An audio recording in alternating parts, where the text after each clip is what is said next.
here is our wonderful speaker, Lars.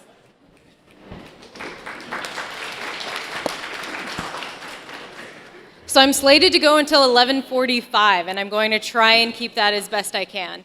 First, though, I want to know a bit about y'all. So, show of hands, how many of you went primarily to public school, K through 12? All right. What about a private school? A number.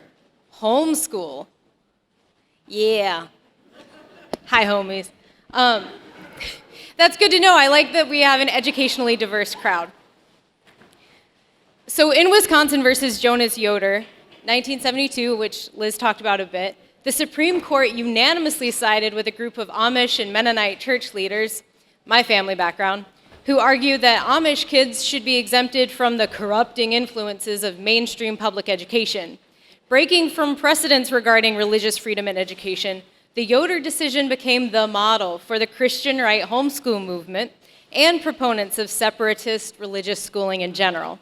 Though Chief Justice Warren E. Burger's opinion sought to limit the case's consequences to, quote, the old order Amish or others similarly situated, end quote, the case legitimated a wider religious conflation of mainstream U.S. education with notions of deviance, sin, and immorality.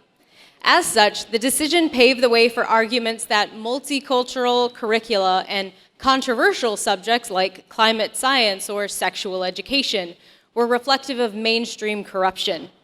Drawing from narratives of kids from fundamentalist education systems like Quiverfull, 12 Tribes, and Amish Mennonites, I argue that the stereotypical construction of Amishness in the Yoder decision had lasting implications for student and children activism in the US, particularly for kids born into religious fundamentalist groups, educated by religious fundamentalist groups. By furthering a narrative that mainstream education is morally questionable, the case exacerbated tensions between public educators and religious educators for whom education is viewed not as a right, but a potential danger. Yoder thus foreclosed the possibility of student agency by constructing the Amish kid as both disinterested in critical learning and invested only in the insular religious education provided by the Amish church itself. What is key here is that the student activism I'll be discussing is not where parents coerce or make martyrs of their kids, like coercing their kids to becoming activists in the 1944 Prince versus Massachusetts case, where Jehovah's Witness parents forced their kids into unpaid labor in order to proselytize. I'll come back to this, but basically there's a huge difference between parents indoctrinating children to be productive laborers and members of their community and parents encouraging children. I'll be talking about student activism that generates from children themselves as opposed to educational activism generating from parents, like in Prince or Wisconsin v. Yoder. Additionally, two caveats. This talk is in no way meant to idealize the public school system in the US as inherently superior simply because it's secular and public. No, our school system also has horrific instances of educational neglect.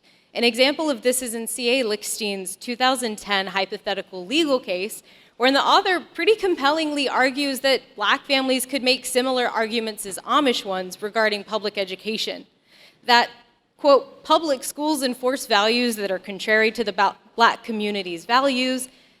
Their children are at an age that is particularly crucial in their development as members of the Black community, and public school teachers are not properly equipped to address their children's needs, end quote. While I think Lichtenstein has an excellent point in noting deeply rooted racism in US public schools, I also think public schools, generally speaking, do not have the severity of educational neglect experienced by kids in certain extreme non-public instances, and that public schooling, generally speaking, is designed to teach children how to navigate a pluralistic society. The second caveat is that I think religious schooling can have immense value, but that non-public educational reform is needed to avoid educational neglect across the board. So students impacted by Yoder not only lack agency regarding their educational options, they lack the knowledge necessary to understand that children have educational rights at all. When they attempt to integrate into society outside of these religious educational structures, they're further constrained by an absence of a diploma or a GED, appropriate education or socialization, and internalized and sometimes externalized pressure to not criticize the community of origin. I'm going to talk a bit about how public school education seeks to prepare kids for autonomous citizenship in an ideal democratic state, how critical thinking skills can lead to some pretty powerful instances of student activism and advocacy, and then the legacy of Wisconsin versus Yoder on education shutting down forms of critique, curiosity, and dissent. Education scholar F.A. Hamrick argues, quote, "Education for democratic citizenship focuses on enabling students' participation in the democratic process of conscious social reproduction, as well as non-repression and non-discrimination," end quote. He continues that without informed, principled citizens and dissenters, there's a risk of passive citizenship, a society that identifies needs through measures of conformity or compliance. In passive citizenship, dissent and activism are shut down because they run counter not to democracy, but to conformity. Why does it matter for kids, though? They're not adults. They can't vote. Why should they be able to dissent in an educational context? Just as dissent can strengthen democracy by providing a plurality of informed opinions, again, this is an ideal, not always the reality. Student involvement in activism demonstrates that kids can be actively involved in their own welfare and in social change, and that student activists are agentive, meaning their backgrounds, their education systems, their personal beliefs encourage them to question the adults and the normative status quo that surrounds them.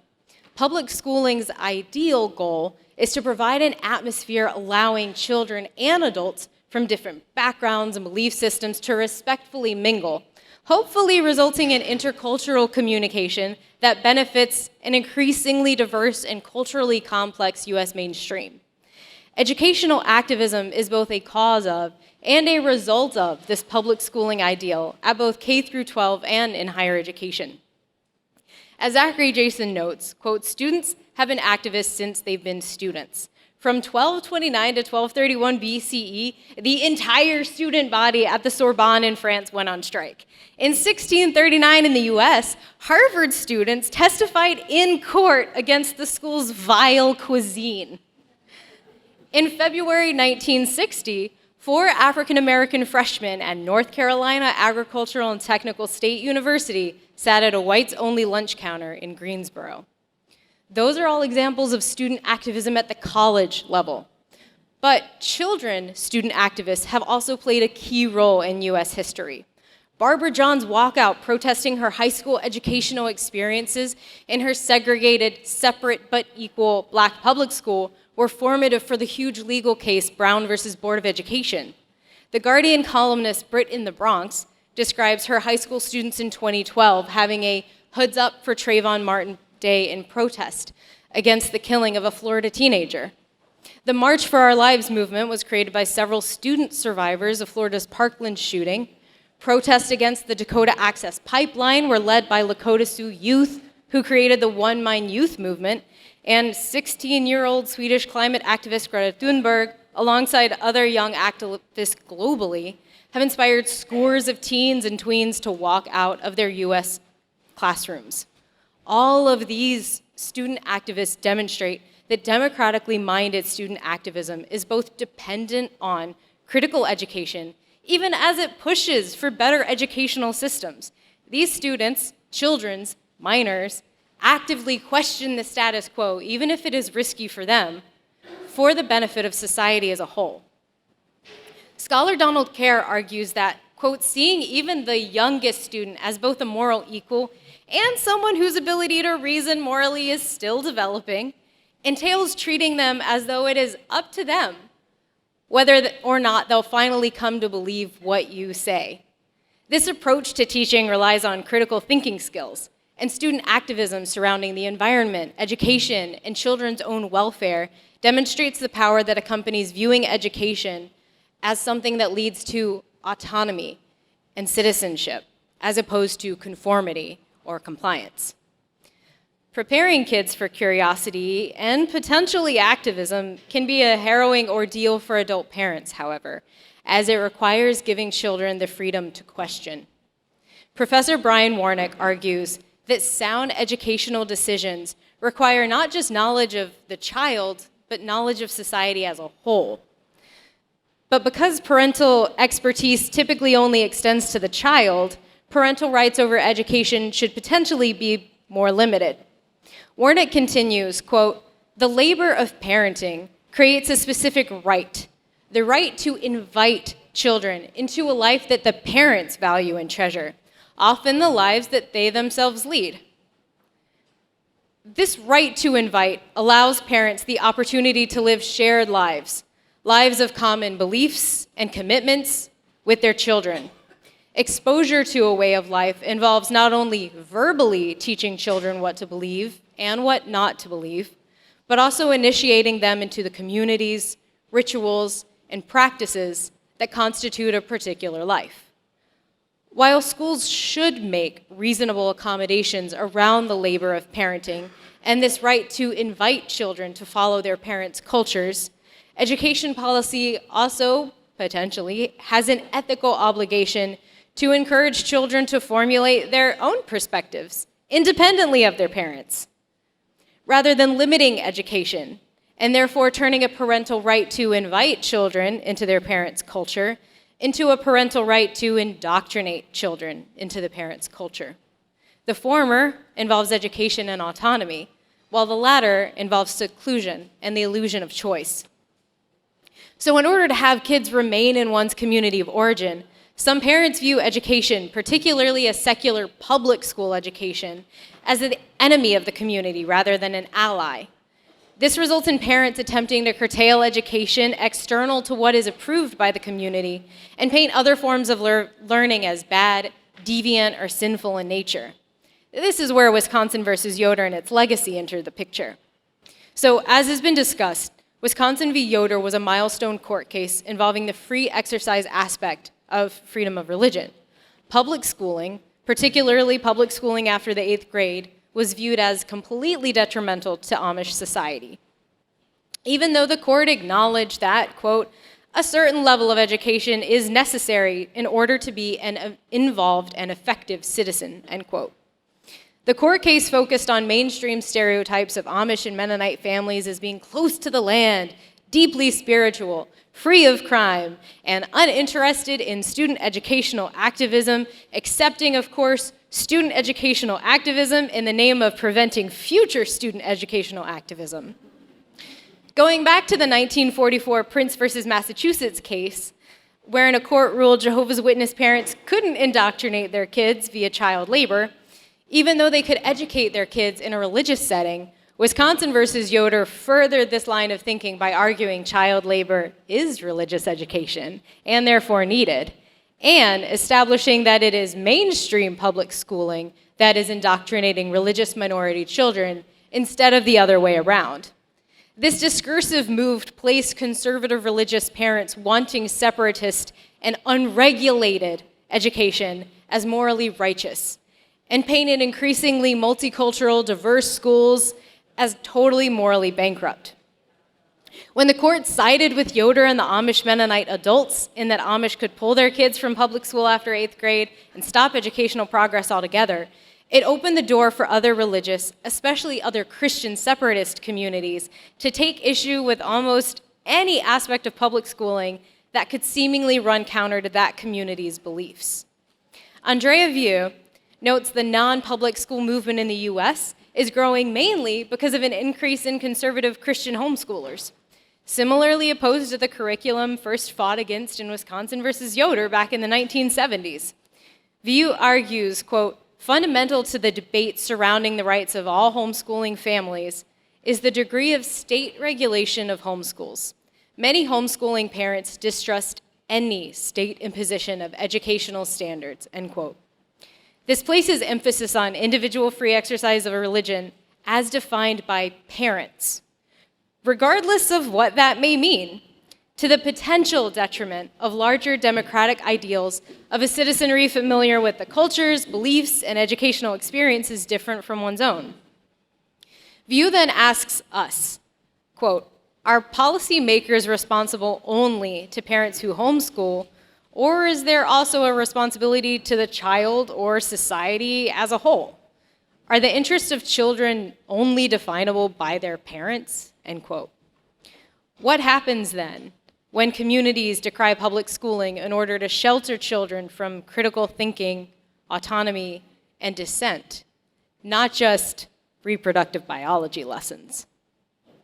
Some religious groups encourage homeschooling or community-friendly private schooling and even community-friendly college education, such as Mormonism and Brigham Young University, fundamentalist Christianity and Bob Jones University.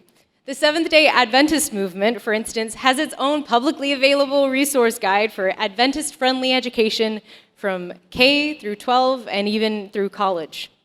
However, more conservative groups, as will be discussed in some of the later panels today, discourage all form of higher education, like the Jehovah's Witnesses, of whom only around 9% get undergraduate degrees. The US national average is around 30%. An ex-Jehovah's Witness in an NPR interview, Amber McGee, illustrates a pitfall of unregulated homeschooling. Sometimes parents are unequipped to educate in any capacity. McGee had to teach herself at home in 3rd grade when her mother gave up. Trying to navigate educational autonomy in a family discouraging student-child curiosity in general was quite an ordeal for McGee. An anonymous ex-Jehovah's Witness notes in a Guardian article, quote, "It's this picture of the world, the word they use to refer to anything outside the faith, that was painted for me as a child. And I was warned away from cultivating any close friendships with non-Jehovah's Witnesses for this reason. As a result, most young witnesses grow up sequestered in their homes and their congregations, fearful of anything outside those boundaries. If at any point you do have doubts and want to leave, your forced isolation up to that point makes the decision inevitably intimidating and potentially overwhelming because of the prospect of being alone." Other religious groups discourage even certain forms of primary education, like Amish groups, for whom formal education should end after 8th grade. Legal scholar Lisa Biedrzecki argues that a lack of education is one reason why members are actively afraid to leave. Similarly, those experiences are echoed by adults who grew up in quasi-Christian fundamentalist groups, 12 Tribes, which views public education in similarly dire ways. Kristen Rawls discussed conservative Christian group Quiverfull's approach to education, stating that it de-emphasizes academic achievement in favor of family values, placing them as mutually exclusive. All of these groups are very different in terms of culture, time frame, and geography, but these stories are also incredibly similar in terms of the kinds of educational neglect and the sense of helplessness experienced by children, students, trying to navigate rigid systems and only coming into educational activism as adults who have left. Ultimately, the legacy of Wisconsin versus Yoder, that of unregulated, non-public religious schooling, sets children up for a life within the community of origin only, as all other options are shuttered by limited education stressing conformity and belief in authority above everything else. As such, children may not even be aware that they can protest their own educational environment, that they can ask for more, as there are no models for any form of dissent within the curricula discussed. In addition, students involved in homeschooling or some private schools using community-approved books may not only lack intercultural communication with those outside the group, they might be educationally deprived in other ways. In a 2018 Orlando Sentinel investigation of Florida private schools, funded by taxpayer money, using Christian fundamentalist Abeka, Bob Jones University Press, and accelerated Christian education, religious education books, college educators found, quote, numerous instances of distorted history and science lessons that are outside mainstream academics. The books denounce evolution as untrue, for example, and one shows a cartoon of men and dinosaurs together. The books seem to discourage students from doing experiments or even asking questions, end quote. These books are widely used in non-public Christian religious education and further the argument that it's public schooling's emphasis on science, multiculturalism, and curiosity that indoctrinates students and children into a morally offensive society when children should really just be seen and not heard. Wisconsin versus Yoder's legacy has resulted in an education system where parental fears of child autonomy in a pluralistic, democratic society is deemed more important than actually fostering child agency, curiosity, and induction into citizenship as an informed student. Thank you.